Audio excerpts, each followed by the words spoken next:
रात को मिलते हैं। अभिनव ने सिर हिलाया और बलराज उसकी गाड़ी से निकलकर अपनी गाड़ी में चला गया।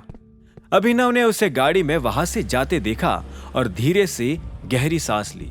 इसी वक्त डॉन भी वापस अंदर आ गया। क्या सब ठीक है? उसने पूछा।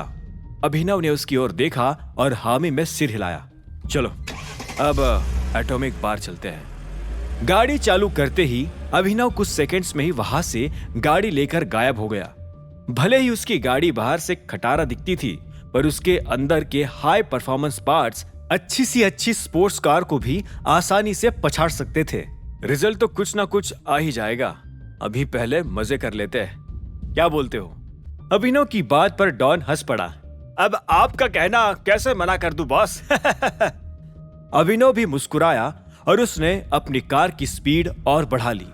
एटॉमिक बार पहुंचने में उन्हें ज्यादा समय नहीं लगा था। हर जगह बहुत सारी महंगी कारें खड़ी थी और दूर दूर तक पार्किंग के लिए जगह भी नहीं दिखाई दे रही थी।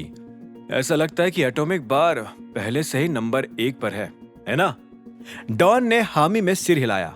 टाइगर यानी बॉस, आपके चले जाने के बाद से सब कुछ बिखरता जा रहा है। हम मेन कंपनियों को मुश्किल से मेंटेन कर पा रहे हैं, बाकी कंपनियां तो डगमगा ही रही है, डॉन ने समझाया। अभिनव ने जवाब में सिर हिलाया। यह सुनकर उसे इसलिए आश्चर्य नहीं हुआ था क्योंकि उसकी कंपनी इमेजिंग सिक्योरिटीज भी बैंकरप्ट होने की कगार पर आ गई थी। वो जानता था कि अब सब कुछ ठीक करने की जिम्मेदारी उसी के ऊपर थी। हम अलग अलग जाएंगे, किसी को ये भनक नहीं लगनी चाहिए कि हम साथ हैं। तुम पहले अंदर जाओ, मैं पार्किंग की जगह ढूंढूंगा और बाद में आऊंगा, अभिनव ने ऑर्डर दिया। डॉन ने सिर हिलाया। Okay boss. वो नीचे उतरा और एंट्री गेट की ओर बढ़ने लगा। अभिनव कार को धीरे धीरे तब तक चलाता रहा जब तक उसे कुछ कारों के बीच पार्किंग की जगह नहीं मिल गई। आखिरकार उसे एक कुछ संकरा सा पार्किंग स्पॉट मिल गया जहां उसने जैसे तैसे अपनी गाड़ी लगा दी। वो नीचे उतरा और एक पल के लिए उस बड़ी सी बिल्डिंग को देखने लगा। जैसे ही वो एक कदम आगे बढ़ाने वाला था, किसी ने अचानक उसे टक्कर मार दी। टक्कर मारने वाला आदमी बुरी तरह से हाफ रहा था। जैसे ही टक्कर लगी तो वो आदमी तुरंत रुक गया और एक पल के लिए उसने अभिनव को देखा।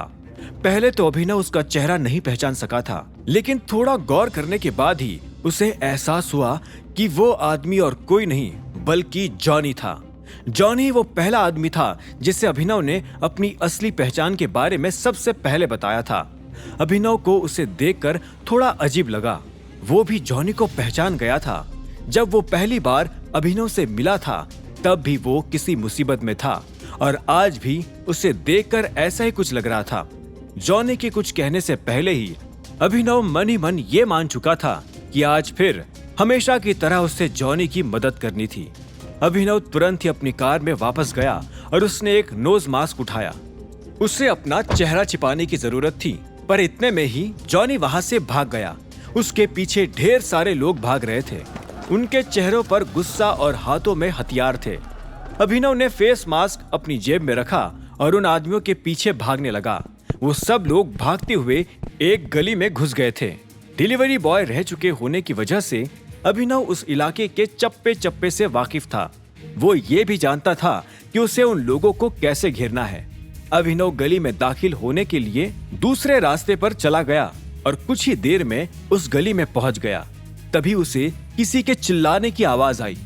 अबे इधर आ कमीने! उन आदमियों में से एक ने चिल्लाया। अभिनव ये सुनकर जान गया कि वो पास है। उसने फुर्ती दिखाई और वो फिर से जॉनी से टकरा गया। अभिनव ने उसे गिरने से पहले ही पकड़ लिया और वापस ऊपर खींच लिया। हाथ छोड़ता हूं भाई, जाने दो यार, जॉनी ने हाफते हुए कहा। उसे लगा कि उसके पीछे भाग रहे आदमियों में से ही किसी ने उसे पकड़ लिया है। तुम फिर से? अभिनव की बात सुनते ही उसने ऊपर देखा और उसकी आंखें सदमे से चौड़ी हो गई। हाँ, आप यहाँ क्या कर रहे हैं टाइगर? अभिनव मुस्कुराया। मुझे भी तुमसे यही सवाल पूछना चाहिए, क्या कर दिया इस बार?